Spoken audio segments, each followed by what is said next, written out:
he has spots. And this is what this was. This was a couple crappy kicks, couple crappy punches, big spot. Yeah. Couple crappy kicks, couple crappy big spot.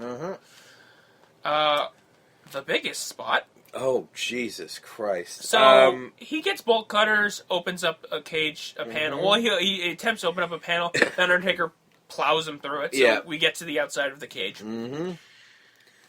So we're like, okay, that's interesting. Outside of the cage during a Hell in a Cell match. Yeah, that's not something we see very much anymore. Okay. Yeah, there's a reason we don't do that anymore. They break one announce table by jumping on a platform, by getting on a platform that was solely based for this spot. Yes. As we've all established.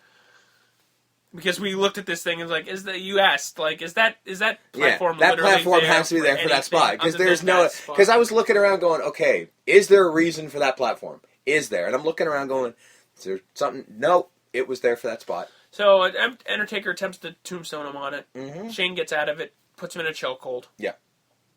And at this point, you can see Shane gets guns wrapped around the table. The man's got some guns. Like, he really does. Well done, Shane. Yeah. So Undertaker, to get out of this, literally jumps off, turns around, and falls through a table. Yeah. And they both crash through a table. So that's one table down. So that happened. They wrestle some more. Yep. Awkwardly. As they can. Get on the middle table, the main table. Yep. WWE's table. Yep. And Shane knocks out Undertaker. Okay. And we see where this is going, okay, well, he's going to go through it, but from where? From how, and then... He starts climbing. And we're like, okay, well, he's going to go halfway and jump off. Go halfway, jump off. As you do, yeah. Because I think halfway is that's good. Roughly, yeah, that's where Dean Ambrose and Seth Rollins dropped from, that's the safe one. And looked pretty good. Because, again, after Mick Foley almost died doing this, they forbid you pretty much from going to the top of the cage, and that's why they extended the height, so it's not safe. And that's why we was like, oh, he's going to jump off the cage. Well, he kept climbing. Yeah. He climbed to the top. To the top.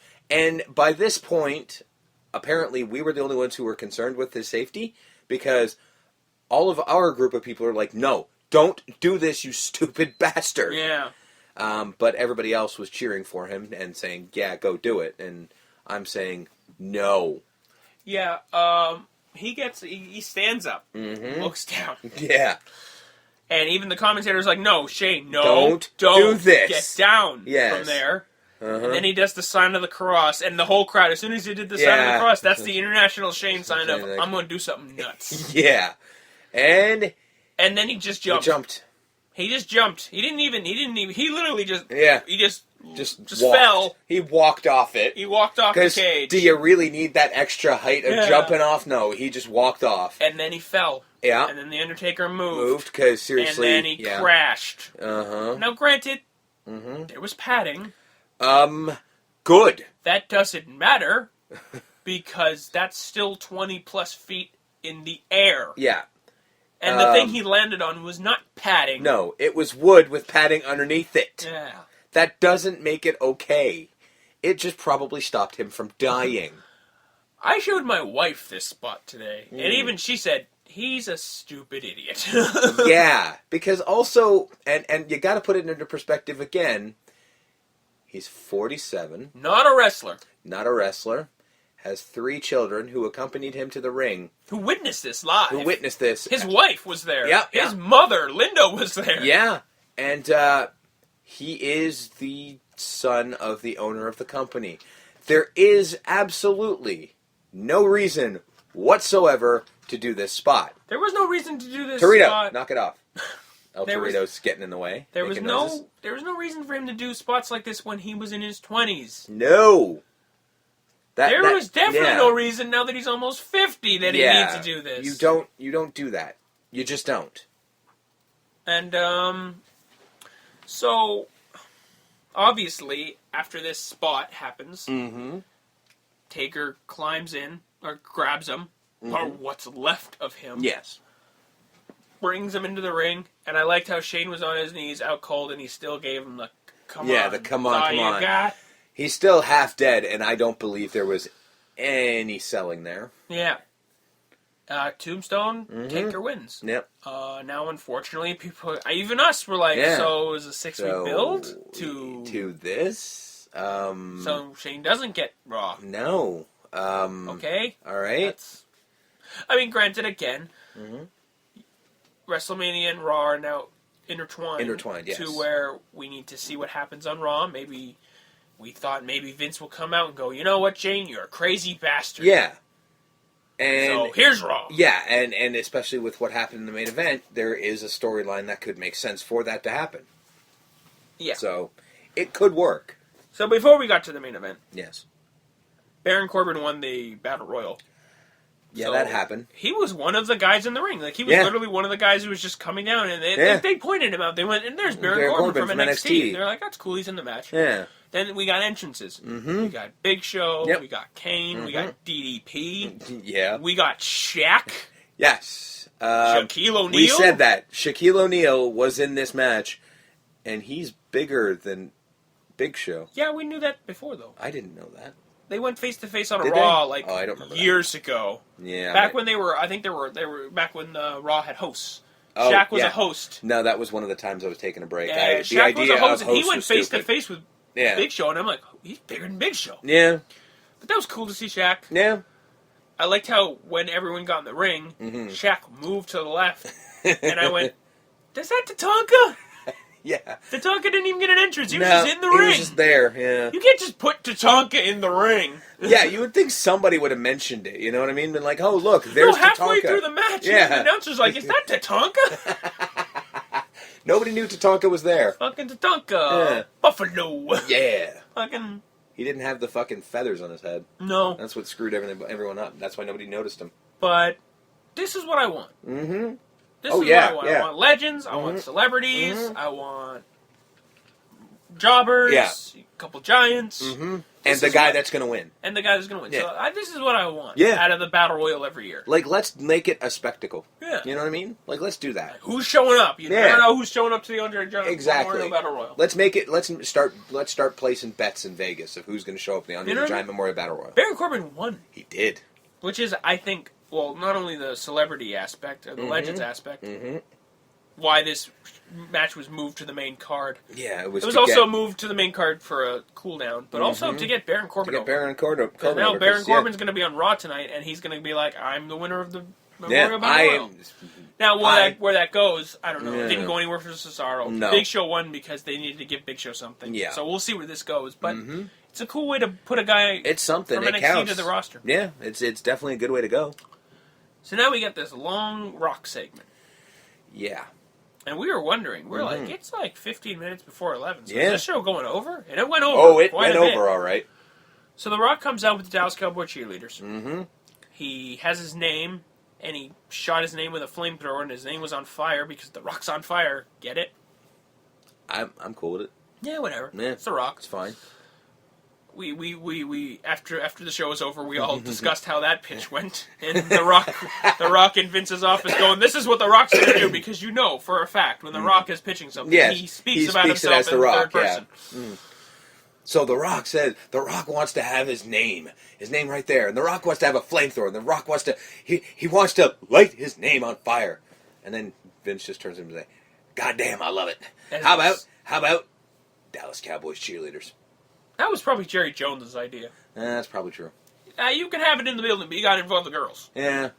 So The Rock comes down to the ring. He announces that it's 101,000. No, it's not.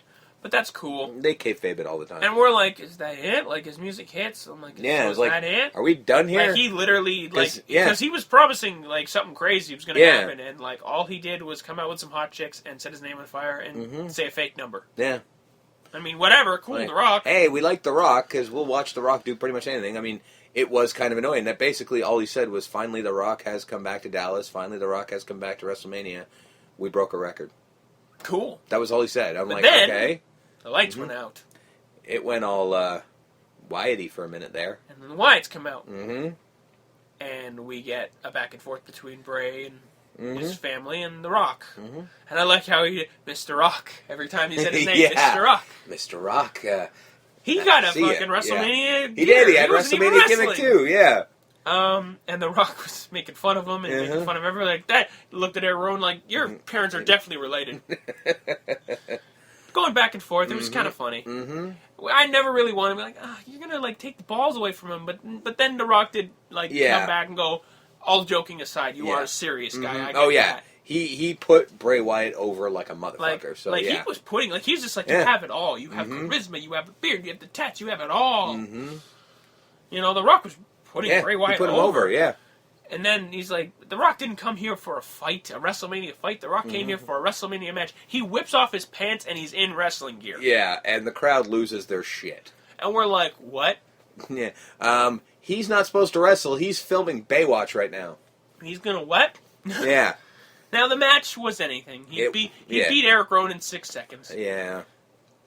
Again, he's just like, and The Rock makes another record. Yeah. But just for that sheer shock moment of The Rock's going to wrestle. Yeah. And he's in gear. We're like, what? Yeah, exactly. Yeah. And then, of course, the Wyatts come in. They're going to beat him up. John Cena comes out.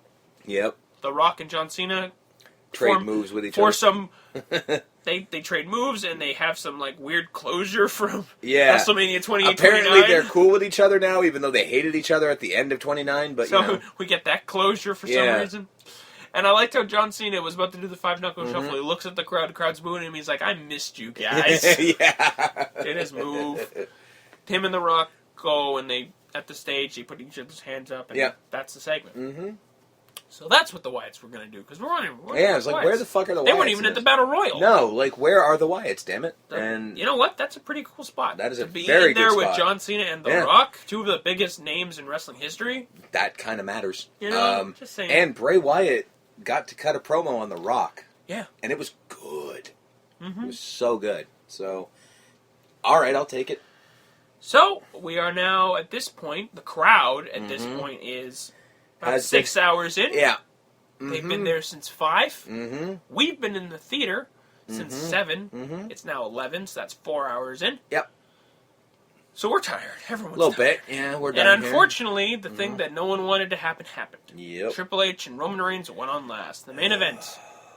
Triple H had a boss entrance, though. Oh, it was so good. That might have been the best one. It was. Stephanie, and like this, it was like this, it was basically this dystopian future of like, we are the rulers. By the way, the images they were showing were some of the coolest horror movie characters I've ever seen. They were like fucking these, awesome looking. Nameless, faceless, corporate things. Monsters with like these bolts stuck to their face so that they couldn't can't speak. Oh, it was amazing looking. And then like we cut to her with like this with his skull mask, but on like a stick so she can pull it away and reveal her face. Yeah.